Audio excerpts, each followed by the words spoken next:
নমস্কার বন্ধুরা, আপনারা সব কেমন আছেন? আশা করি সবাই খুব ভালো আছেন। তো আজকে আপনারা বুঝতে পারছেন আমি কি বানাতে চলেছি। তো সবারই পছন্দ মতো আজকে একটা রেসিপি আপনাদের সাথে শেয়ার করছি। তবে হ্যাঁ, আজকে চিকেন বিরিয়ানি না, এর আগে চিকেন বিরিয়ানির অনেক রেসিপি আপনাদের সাথে শেয়ার করেছি। তো আজকে আমি বানাবো মাটন বিরিয়ানি। তো মাটন বিরিয়ানিটা আমি কীভাবে বানাচ্ছি আপনারা পুরো প্রসেসটা ফলো করবেন। আপনাদের খুব সহজ লাগবে বানাতে বাড়িতে। যারা মাটন বিরিয়ানি বানাতে ভয় পান, একদম বানাতে ভয় পাবেন না। এই প্রসেস ফলো করো, সবাই বানাতে পারবে। তো আমি এখানে কি কি নিচ্ছি মাটন বিরিয়ানির জন্য আপনারা খুব ভালোভাবে দেখবেন পুরো ভিডিওটা।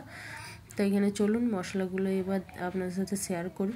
তো এইখানে মশলা নিয়েছি আমি আদা, রসুন, কাঁচা লঙ্কা একটাই নিয়েছি, কারণ বাচ্চারা খাবে। আর বিরিয়ানিতে সাধারণত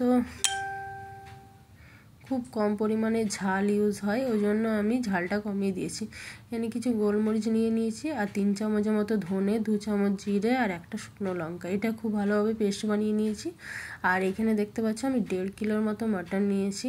আর এখানে 2টো বড় সাইজের পেঁয়াজ আমি কুচো করে দিয়ে দিয়েছি মাটনটাতে। আর এখানে আমি 4-5টার মতো তেজপাতা, আর যে বাটা মশলাটা আপনাদের সাথে শেয়ার করলাম সেটাই আমি বেটে এখানে দিয়ে দিয়েছি। আর নুন, হলুদ, সর্ষের তেল, আর এর মধ্যে গোটা গরম মশলা, এইগুলোই আমি নিয়েছি। আর খুব ভালোভাবে মাখিয়ে নেব। মাখিয়ে এটাকে আধ ঘন্টার জন্য আমি এটাকে পুরো ম্যারিনেশন করে রেখে দেবো। আর এর মধ্যে মাটনের মধ্যে আর কোনো মশলা যাবে না, শুধু যা মশলা আমি মাখিয়ে নিচ্ছি, একবারে মাখিয়ে নিয়েছি। এবার আমি এটাকে আধা ঘন্টার জন্য রেস্টে রেখে দেবো। এবার আমি এটাকে ঢাকা দিয়ে খুব ভালোভাবে আমি রেস্টে রেখে দেবো। তো চলুন ভাতটা এবার বানিয়ে নিই। তো আমি এখানে আগের থেকে জল গরম হতে দিয়ে দিয়েছি। তো এখানে কিছু গোটা গরম মশলা দিচ্ছি, লং, এলাচ, দারচিনি, আর 2টো তেজপাতা দিয়ে দিয়েছি। আর কিছুটা 3 চামচের মতো নুন দিয়ে দিলাম। এবার এখানে 1 কিলো 200 গ্রামের মতো চাল নিয়েছি। যেহেতু 11 জনের মতো বাড়িতে খাবে, ওই জন্যই আমি অনেকটা পরিমাণ বানাচ্ছি। আপনারা যে পরিমাণে বানাবেন সেই অনুযায়ী আন্দাজ করে নেবেন। চালটাকে খুব ভালোভাবে ধুয়ে নিয়েছি। এবার আমি ভাতে করিয়ে দিলাম। এবার এই ভাতটা হতে মোটামুটি 15 মিনিটের মতো লাগবে। তো এটা হতে থাক, চলুন বাকিগুলো দেখে নিন। তো এখানে 2টো বড় সাইজের পেঁয়াজ নিয়ে নিয়েছি। এটাকে লম্বাভাবে কুচো করে আমি বেরেস্তার জন্য বানিয়ে নেব। তো এখানে দেখতে পাচ্ছ কুচো করে নিয়েছি আমি। এবার আমি তেল চাপিয়ে দিয়েছি, সাদা তেল নিয়েছি আমি এখানে। আর তেলটা গরম হয়ে গেছে, বেরেস্তাটা আমি এবার ভেজে নেব।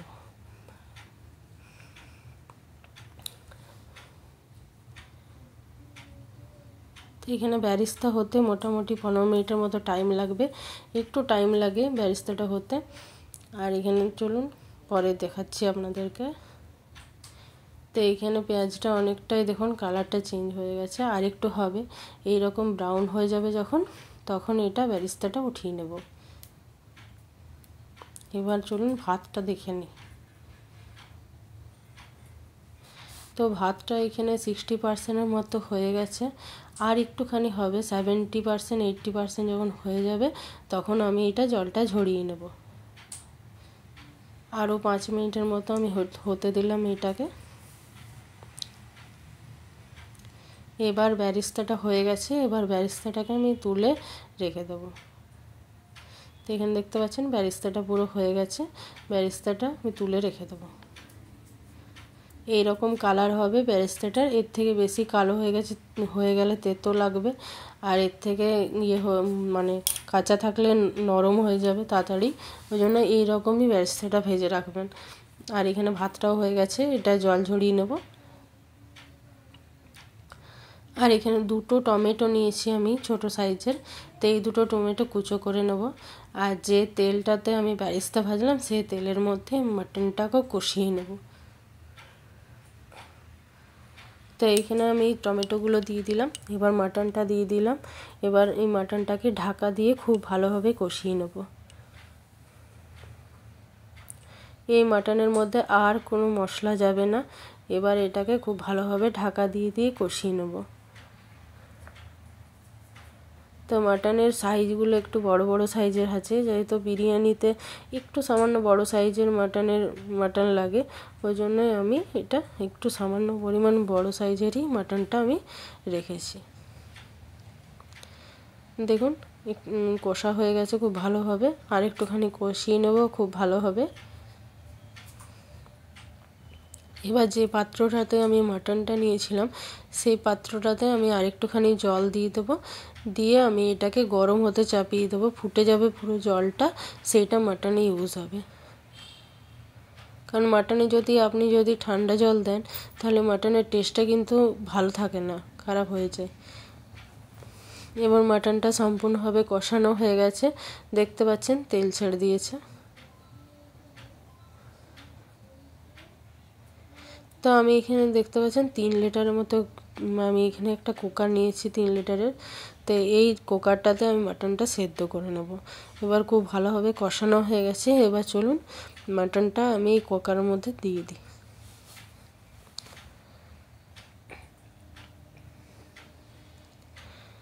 তো এখানে সম্পূর্ণ মাটনটা আমি কুকারের মধ্যে দিয়ে দেবো,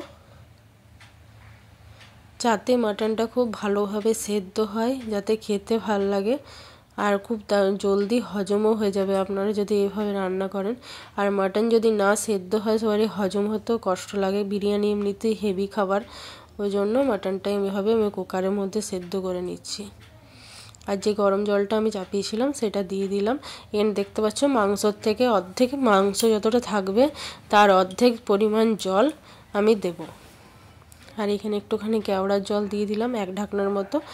এবার এটাকে চাপিয়ে দেবো, এটা 4টে সিটি পড়বে, তখন আমি এটাকে নামাবো, মিডিয়াম আছে 4টে সিটি ফেলাবো। আর এখানে আলুগুলো কেটে নিয়েছি অর্ধেকটা করে, একটা আলুকে অর্ধেকটা করে নিয়েছি, এটা আপনাদের সাথে পরে শেয়ার করছি। আর এখানে কিছুটা পরিমাণ দুধ নিয়েছি 1 কাপের মতো, আর আমার কাছে কেশর ছিল না, ওই জন্য আমি ফুড কালার একটুখানি সামান্য ফুড কালার আমি ইউজ করেছি। আর কেওড়ার জল দিয়ে দিলাম। আর এখানে ভাতটা কিছুটা পরিমাণ ঠান্ডা হয়ে গিয়েছিল, সেটাতে আমি এখানে ঘি দিয়ে দিলাম 4 চামচের মতো ঘি। আর এখানে দেখতে পাচ্ছেন এটা গরম মশলা, এটা হচ্ছে বিরিয়ানি মশলা। এই দুটো মশলা আমি খুব ভালোভাবে ভাতটার সাথে মাখিয়ে নেব। এই যে খুব ভালোভাবে মাখিয়ে নিয়েছি। এবার চলুন মাটনটা দেখে নিই। তো মাটনটা রেডি হয়ে গেছে। তো দেখুন কি সুন্দর হয়েছে, মাটনের কালারটা খুব সুন্দর এসেছে। এবার এই মাটনগুলোকে তুলে আমি একটা জায়গাতে রেখে দেবো। তো মাটনগুলোকে সবগুলোকে তুলে নেব। তো আমি এখানে সব মাটনগুলো তুলে নিয়েছি। আপনার মাটনের যে গ্রেভিটা দেখতে পাচ্ছেন, এর মধ্যে আমি বাকি আলুগুলো সেদ্ধ করব। যে আলুগুলো আপনাদেরকে দেখালাম সেগুলো সবটাই সেদ্ধ করে নেবো এই ঝোলের মধ্যে। মাটনের ঝোলটাতে যদি আপনি আলু সেদ্ধ করেন খুব সুন্দর মশলাটা আলুর মধ্যে ঢুকবে আর খেতে খুব ভাল লাগবে। এক্সট্রা করে ভাজতে হবে না আপনাদের আলুটা, এইভাবেই দিয়ে দেবেন। এটাই বা 2টো সিটি মিডিয়াম আছে আমি দেব, তাহলে আলুটা সেদ্ধ হয়ে যাবে। আর এখানে আমি বিরিয়ানিটা সাজাতে আরম্ভ করে দিয়েছি। তো আমি এখানে বড় একটা জায়গা নিয়েছি, আর এখানে আমি প্রথমে ভাত দিয়ে দিয়েছি, এবার আমি মাটনটা দিয়ে দিলাম। তো মাটনটা এইভাবে ছড়িয়ে নেব খুব ভালোভাবে। এর ওপর আরেকবার ভাত দেব। এরপর ভাত দিয়ে দিয়েছি, এবার আমি বেরেস্তাটা দিয়ে দিলাম উপর থেকে, আর সামান্য পরিমাণ ধনেপাতা দিয়ে দেবো। তো আপনারা দেখতে পাচ্ছেন আমি কতটা পরিমাণ বানাচ্ছি। এবার দিয়ে দেবো যে দুধটা রেখেছিলাম, সেই দুধটা দিয়ে দেবো উপর থেকে।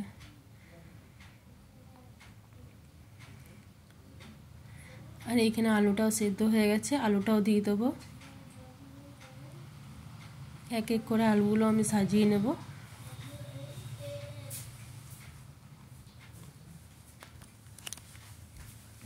তো এখানে আলুটা সাজিয়ে নিয়েছি খুব ভালোভাবে, আর ওপর থেকে একটুখানি গ্রেভি দিয়ে দিয়েছি। এবার আবার ভাতটা দিয়ে দিয়েছি। এবার লাস্ট আমি এটা সাজাচ্ছি। এখানে বিরিয়ানি বেরেস্তাটা দিয়ে দিলাম আমি ওপর থেকে। এবার ধনেপাতাটা দিয়ে দেবো। আর আমি কিন্তু কেওড়ার জল ইউজ করব না, বিরিয়ানির নিজস্ব একটা ফ্লেভার থাকে, সেটা থাকলেই ভালো লাগবে। আমি ওই জন্য এখানে বেশি কিছু আমি গোলাপ জল, কেওড়ার জল সামান্য ইউজ করেছি, গোলাপ জল ইতর আমি কিছু ইউজ করিনি। এটা লাইটলি বেশি ভালো লাগবে। আর ওপর থেকে দুধটা দিয়ে দিলাম। এবার এটাকে আমি দমে এটাকে 20 মিনিটের মতো রাখবো ঢাকা দিয়ে। একদম সিম আঁচ করে আমি এটাকে 20 মিনিটের মতো চাপিয়ে রাখবো। তো এখানে হয়ে গেছে বিরিয়ানি। তো আপনাদের কেমন লেগেছে পুরো ভিডিওটা আমাকে অবশ্যই জানাবেন। আর যদি ভালো লেগে থাকে তো লাইক শেয়ার করে দেবেন। আর যারা ফেসবুক থেকে দেখছেন তারা চ্যানেলটাকে ফলো করে রাখবেন। যারা ইউটিউব থেকে দেখছেন তারা চ্যানেলটাকে সাবস্ক্রাইব করে রাখবেন। অসংখ্য ধন্যবাদ।